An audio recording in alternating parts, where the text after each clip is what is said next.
This is the picture out of the commercial airplane as I was landing in Alaska. And I was like, okay, this is going to be good. I love any close encounter with a wildlife. I could just sit for hours and watch them. I didn't ask her to do this. She just picked up this fish and kissed it. You can see there's just water everywhere, and it's like a sponge. This whole area is just like a sponge.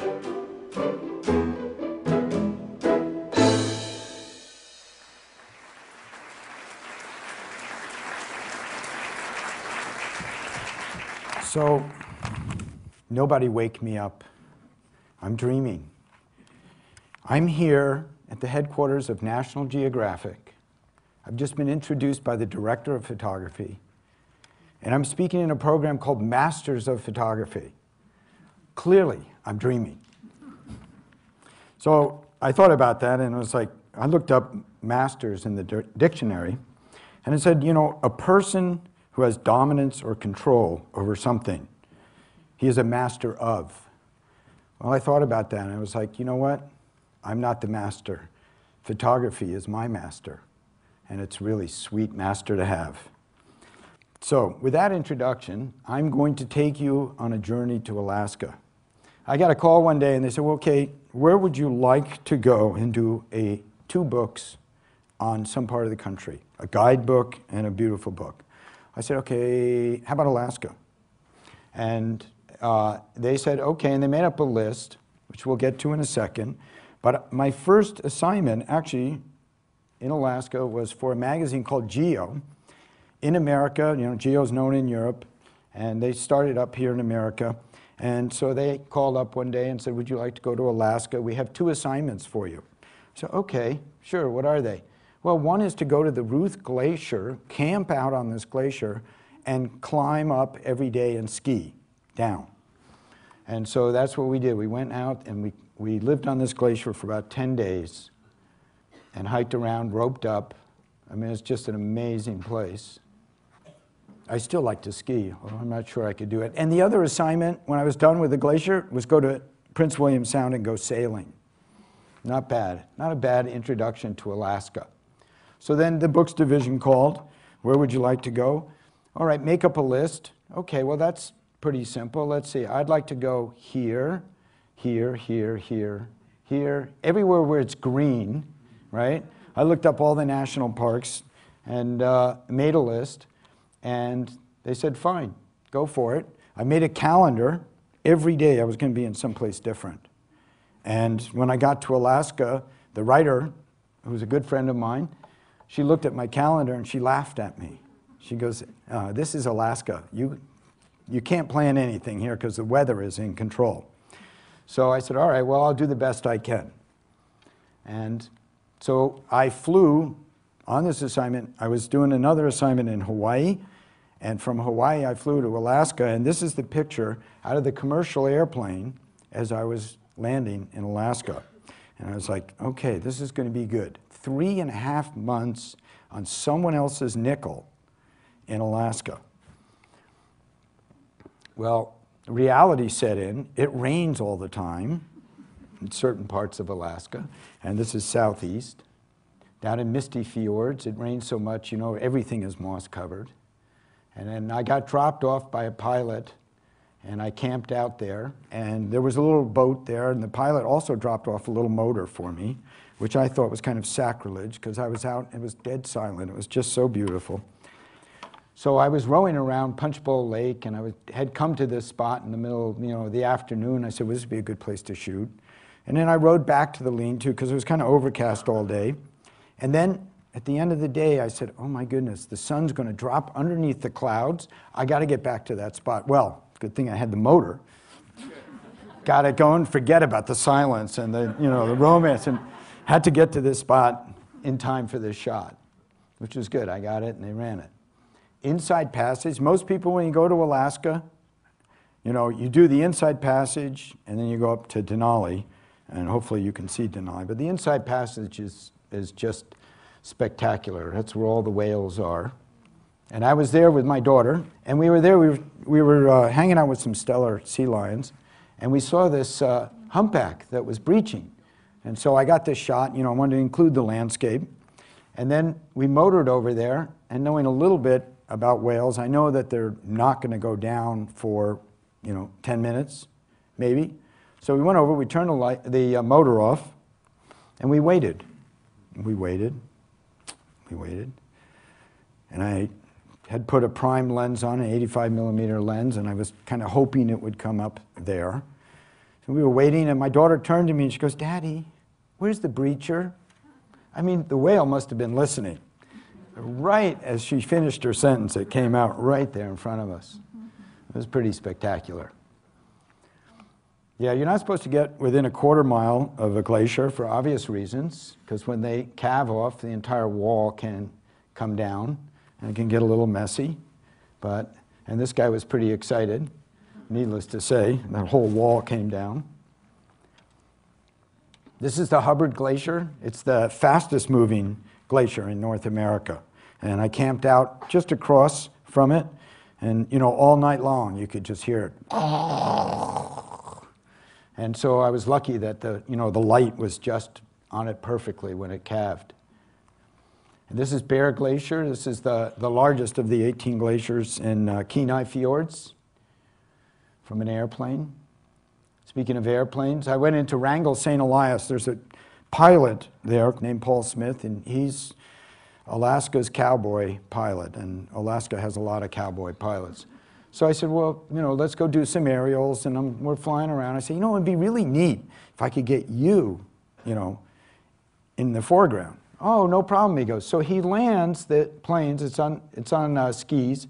He lands on a piece of snow like this, which is where I'm standing, and he's going, he lands and he goes uphill, and just before it stalls, he turns it around, so he's facing downhill. And he turns to me, he says, "Okay, you can get out now."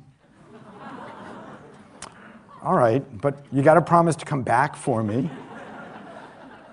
And he went out, and it wasn't long enough for him to get enough speed to actually take off. So he goes downhill, and all of a sudden I see him disappear. But he needed to get enough speed to come back up again.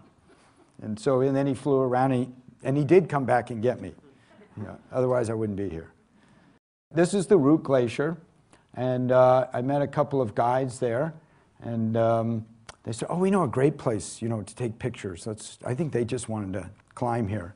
And so they're both roped up. She's roped up, to a piton right there, and this other girl's roped up. So they're completely safe. And I walked all the way around, and I have crampons on, and I got to this spot, and the storm's coming in. I'm very excited. It looks really good. And then I realized they're roped up, and I'm not. And I look straight down, and it looks like that. And I go, man, this may be not too smart. I got this shot and I backed off, but it's like that realization that you've done something that's pretty stupid, maybe. And then I went up to Denali National Park. I've been there a few times, and the first time I went there, it looked like this. It was beautiful. The next time I went, it was overcast the whole time, and we never saw Denali. And the third time I went, the forest fires were so bad you couldn't see across the street, which was interesting. Sometimes we get, there's a lottery for photographers that can get a car pass, and you can actually take your car into Denali, which as a photographer is pretty sweet. And there's just some other shots, long lens pictures of Denali and the range as the light changes. After all, it's all about the light. And there I am, 3.5 months alone for the most part, and I have really good conversations with myself. And I have a red jacket, so what else do I need? Then I went up to Gates of the Arctic. These are the Aragash Peaks, which translate into fingers of a hand reaching to the sky. And I went there with a photo group. I wasn't leading it, but I was with the participants to go up and photograph caribou.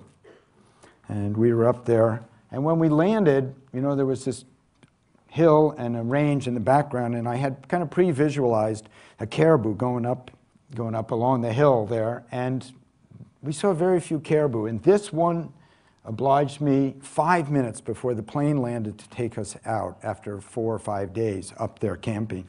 And I couldn't believe it. I had all my gear packed up. I was waiting for the plane. I could hear the plane coming, and then here comes this caribou. So quickly, I had to grab this shot. And also while I was there, it snowed, and these photographers were following this one herd and kind of pushing them.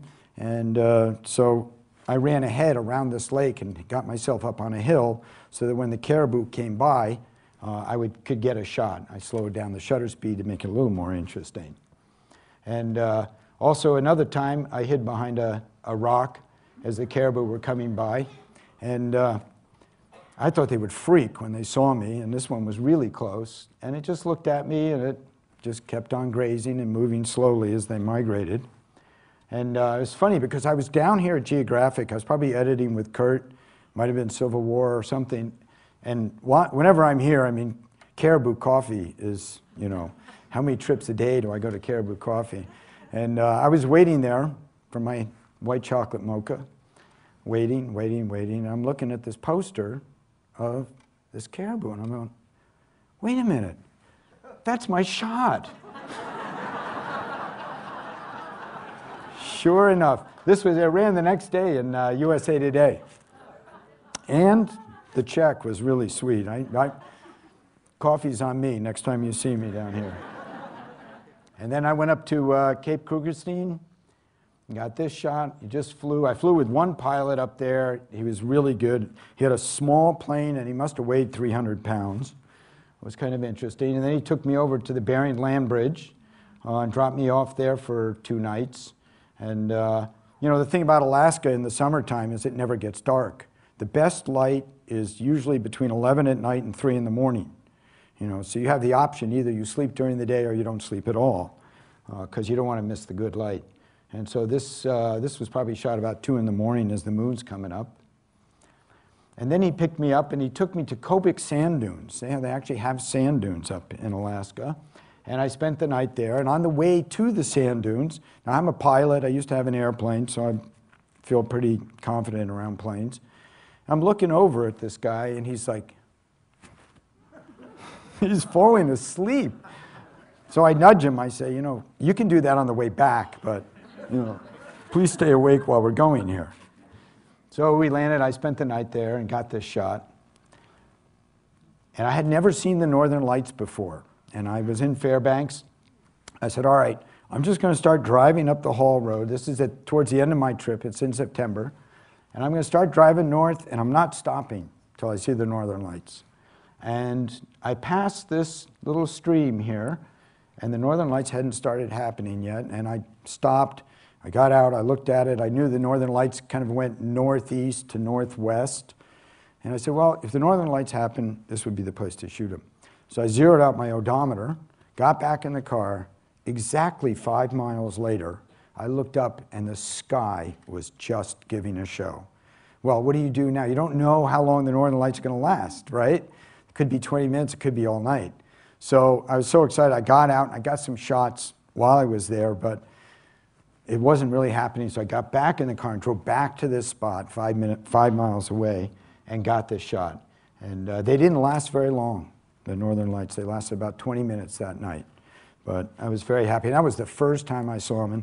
And no picture does justice to the Northern Lights once you've seen them in person. I encourage everyone to go there. It took me 2 days to get into Dutch Harbor. I had 1 day of beautiful weather, and it took me 3 or 4 days to get out because it's always foggy there. And this is in Dutch Harbor, or Unalaska. There are 2 towns next to each other, one called Dutch Harbor and the other Unalaska. And I waited on this hillside. You know, the storm was kind of breaking up, and these little spots of light were going across the landscape. And I was waiting because I wanted to get this shot with the sun just on the town and nothing else. And, you know, after 2 hours, you know, God was waiting till the light got right in the right spot. And then it came out. And, you know, I had about 2 minutes of this or less. There's more fish brought into Dutch Harbor than any other port in Alaska. This is down in Okmok volcano. This is the 1 day of good weather I had down there. And then I went to the Pribilof Islands, which is out in the middle of nowhere, and there was this eagle. I got this shot, and there are puffins there. And so that kind of takes you on a tour of, Inside Passage, Wrangell St. Elias, Denali, Gates of the Arctic, Kobuk Sand Dunes, Cape Krugerstein, Bering Land Bridge. Then I came to this area, which was called Bristol Bay. And here's a closer in picture of Bristol Bay. So what we have here is we've got two rivers, the Nushagak and the Kvichak, and half of the salmon, the wild salmon from Alaska that we eat, comes from here. It's an extremely well-managed fishery. The state monitors the fish coming up the river. Once they have their escapement number, they open it up for commercial fishing, or I like to call it harvesting, because it's really more of what it's doing. And then they'll open it up for 8 hours and they'll close it again. And they'll wait until enough salmon have come upriver to sustain the fishery so that it'll go on forever. And it's very impressive. The boats, there's a line out here that the boats can't go past, okay, because the fish are coming in on the rising tide, and the tides are 30-foot tides. And so very quickly, okay, so here's Togiak, here's Lake Clark, here's Wood-Tikchik, here's Katmai. And at the headwaters of two of the tributaries from the two rivers that feed Bristol Bay, these two rivers just about meet, stone's throw away. They actually do meet underneath ground level. And what they have found here in this area is the largest deposit of gold and the sixth largest deposit of copper in the world. And that is a lot of copper. And so, that's why we went up there, was to take a look at this potential mine site and see what the threat was to the area. Because, as we learned from PB and as we learned in Japan a couple of weeks ago, nothing is really for sure, especially in the mining industry. So we went there to take a look at it and try and be, give a fair assessment to the whole thing. And the name of the project is called Pebble Project, or Pebble Mine. Originally, they wanted to call it Pebble Beach Mine because they said it looked a lot like Pebble Beach, with a golf fairway. And then they thought, well, wait a minute, that's probably not a good idea because who in America would really want to mine Pebble Beach?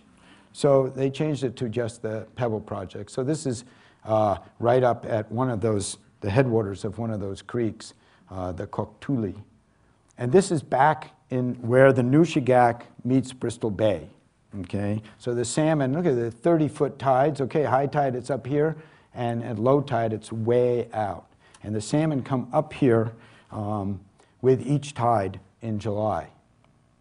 There's an underwater shot of the sockeye salmon, right? So they're born in the streams, they live in the streams till they get to a certain size. They go out and live in the ocean for 3 years, and then they come back to the exact same stream that they were born in. And when they come back, as they hit fresh water, their bodies turn this color, this red, and their heads turn green, and the males get this big hook jaw, and they go up as far as they can in this fresh water, and the females make a little bed and lay their eggs, and the males deposit their sperm to fertilize the eggs, and then they die. They get to do it once. There's two kinds of fishing going on there, or harvesting, as the salmon are swimming by. One is called set net fishing, which is you put the net straight out from shore, and as the fish are coming up with a high tide, they run into the net, and when the tide turns and stops running, you hook your pickup truck up to the net and you pull it onto shore. 18,000 pounds of fish were brought on the beach this day, which is pretty amazing. There's about 30 million fish that return to Bristol Bay every year, and more than half are harvested, and the rest are there to make sure that the salmon keep coming back. The other kind of fishing is drift net fishing. So there's a line that the boats can't go beyond. It's on their GPS. And so since they can only fish the incoming tide, all the boats want to get as close as to the line as they can because the salmon are coming. with the tide. And so this guy has put out his net, okay, on the line, and within 2 minutes, he's all the way back here. Well, then, of course, the next guy wants to get in front of him, the next guy wants to get in front of him. And so it's a bit of a war that goes on there. And what they call that corking each other when you get in front of somebody. And so, the tempers flare. Boy, you talk about the advantage of digital photography. You know, in the film days, you know, the most I would shoot would be ISO 200.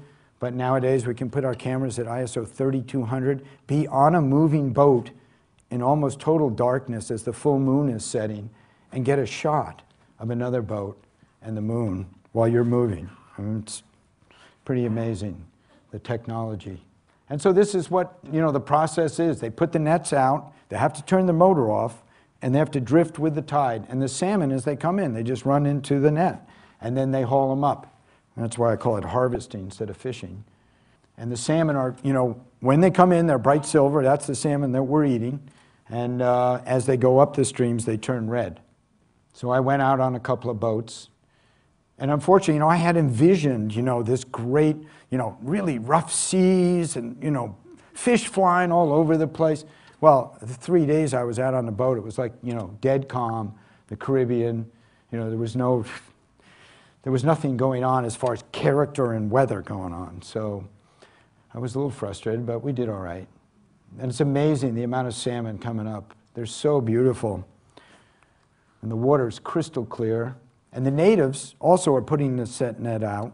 So they get the salmon, and then they fillet them, or gut them, and then they hang them in their smokehouse. And they eat this all winter. And I was eating it all July, which, well, I have some weight to lose.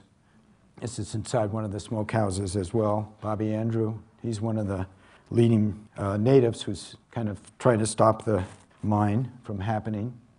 Also, in addition to making this huge mine site here, strip mining, which will create, you know, the largest earthen dam in the world. And we're talking, I'm just going to give you some figures here on how big this mine site is. We're talking, you know, the sustainable fishery is worth about $120 million a year. Okay, the mine, the amount of gold, which is about 107 ounces of gold and 40 billion tons of copper, is worth about $100 to $500 billion. Okay, so you got $500 billion here, and you got 120 million a year here that'll last forever, versus this will last for 30 years. You know, should I say it's a tough choice? It depends on who you're talking to, you know, a businessman or someone who loves the environment. One is sustainable, the other maybe not so. And it'll create about 2,000 jobs, the mine site and the construction and the operation, versus about 11,500 jobs in the fisheries every year. So anyways, those are just some of the numbers that we're talking about.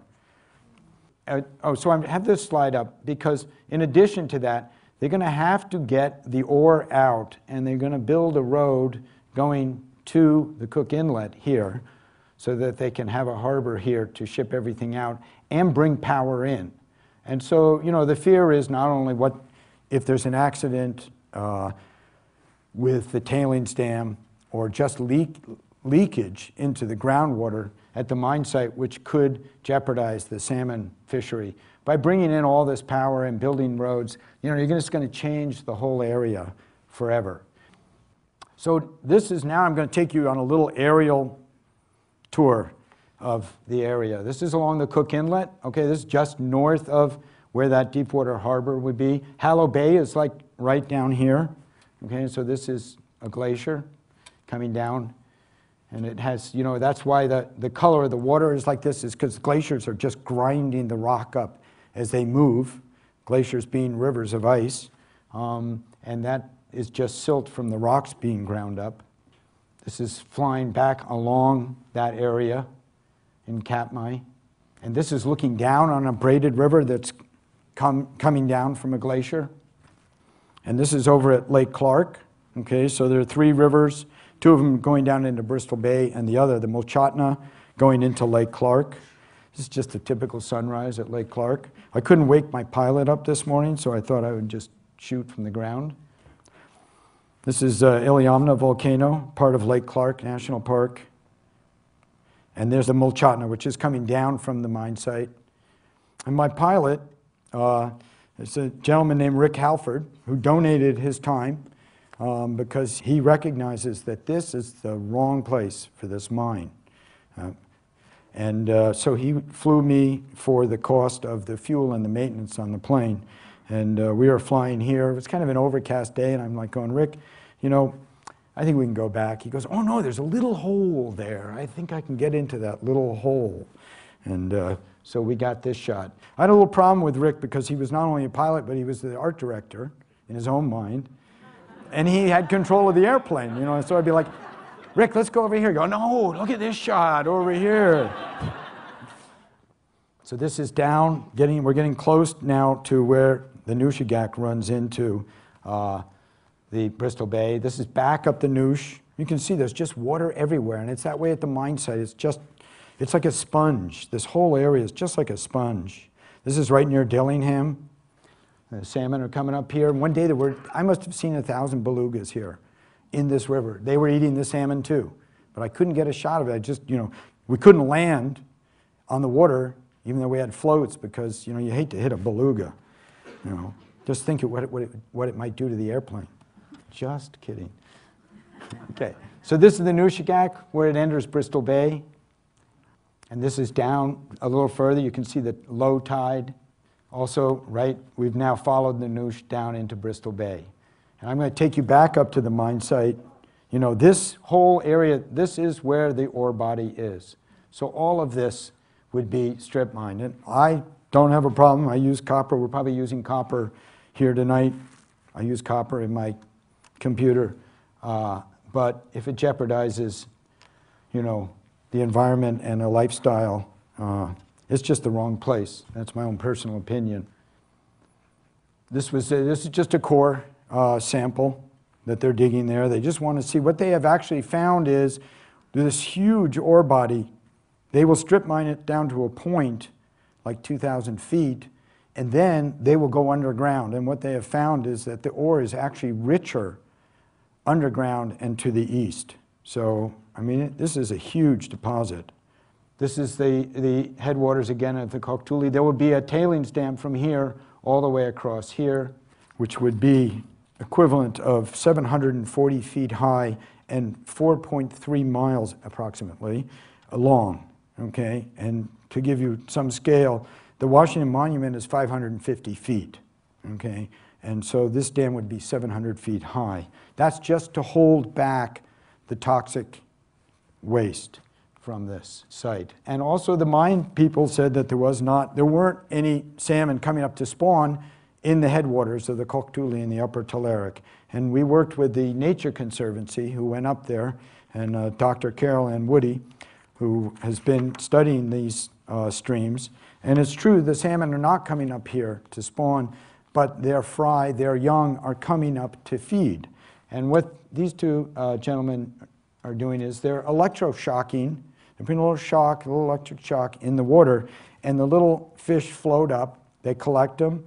They do a little census. They count them. They measure them, and then they release them, and they let them go. And so we have here, we have some rainbow trout, and we have some coho salmon, and we have a little sculpin here. And these guys are looking, can we go back home? Back to our stream. Now the rainbow trout and the coho, they grow up here and then they go downriver. In the process of going downriver, they're helping to feed this incredible sport fishery, which is worth about $61 million a year. Guys like me going up to have the pleasure of fly fishing for these fish and then letting them go. Okay, this is one of those rainbows that went from this to that. And this is another rainbow. They like to eat the salmon eggs as they come down. And so I'm just going to conclude with a couple of shots of examples of what could happen. This is Butte, Montana. This is the Berkeley mine, which was closed in 1982 and by Anaconda Cable. And so they just took pulled out and turned the pumps off, which was pumping the water out of the mine site. And what happens is when you have water that mixes with copper and it oxidizes, one of its byproducts is arsenic and the other one is sulfuric acid.